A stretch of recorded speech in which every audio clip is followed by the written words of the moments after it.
So ngayon, dalawa lang dito sa 5 to yung kailangan natin galawin na mga settings para maging private yung ating Facebook account ngayong 2026. Ngayon mga ka-Mindtech, ituturo ko sa inyo kung paano mag-private ng ating Facebook account ngayong 2026 para maging 100% secured at hindi basta-basta ma-stock ng kahit sino man. May dalawang settings lang tayo dito na gagalawin. So panoorin nyo to.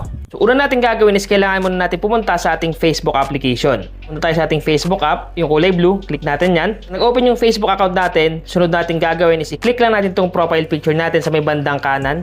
Sa taas, click natin yan. Pag dito na kayo napunta, sunod natin gagawin, click natin tong 3 lines dito sa may bandang taas sa kaliwa. Click natin. Nandito na tayo, sunod natin gagawin is scroll up lang natin. Scroll up. Hanapin lang natin dito yung settings and privacy. So eto yon, settings and privacy.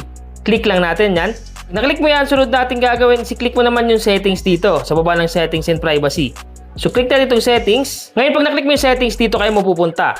So ngayon hanapin nyo dyan yung tools and resources. So eto yon, tools and resources. Sa baba nyan merong privacy and checkup. So eto yon, i-click lang natin itong privacy and checkup. Click natin. So ngayon, dalawa lang dito sa 5 to yung kailangan natin galawin na mga settings para maging private yung ating Facebook account ngayong 2026. So una is yung who can see what you share. Click lang natin to, yung kulay orange na background na yan na may babae na picture, click natin. So sunod natin gagawin is i-click lang natin itong continue dito, click continue sa baba. So una, dito sa email address, dapat naka-only me yan. I-click mo lang yan, then iset mo lang sa may only me. Napili mo na yan, click mo lang yung save sa baba. Dapat lahat yan naka-only me. Click mo lang yung only me, then click save.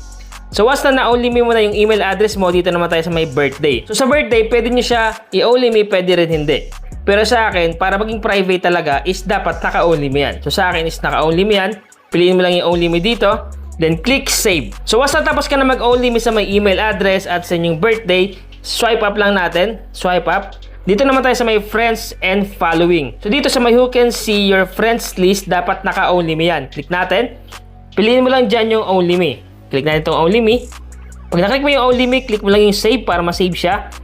Then sunod dito naman tayo sa may who can see the people and pages you follow. So click lang natin yan.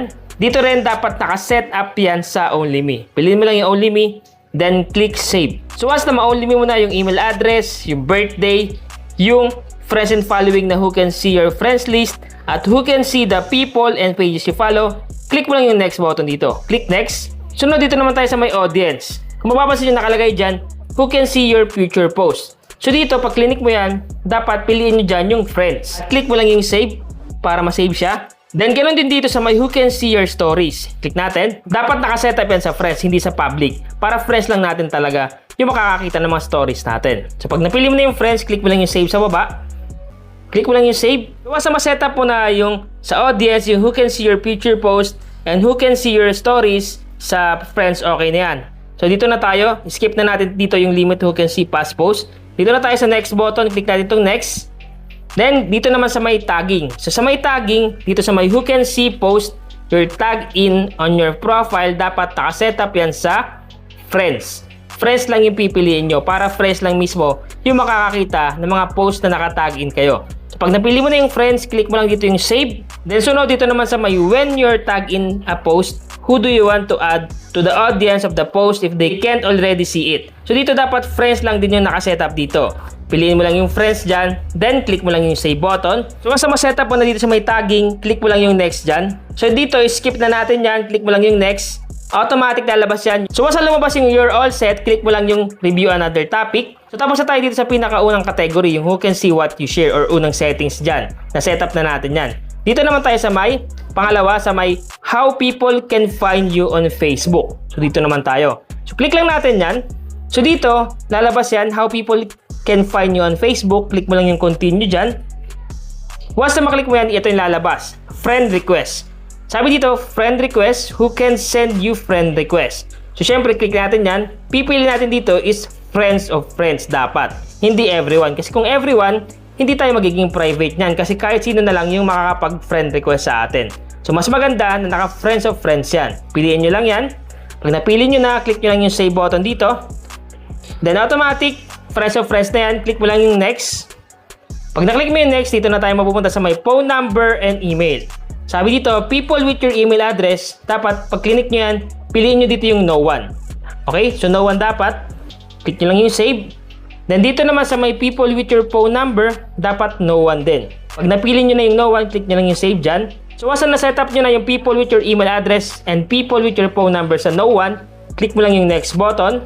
Then ito na yung makikita nyo, yung search engines. So dapat wag lang natin ito pakialaman. Naka-turn up lang dapat yung search engines dyan. So click mo lang yung next. So automatic, you're all set na. So automatic na setup na natin yung dalawang category or dalawang pinaka-importanting mga settings dito sa Facebook para maging private yung ating Facebook account ngayong 2026. So ito lang yung gagalawin nyo, wala nang iba.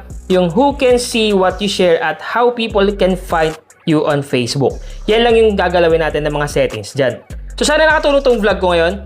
Once again, naman, Tech PH. Thank you and God bless all.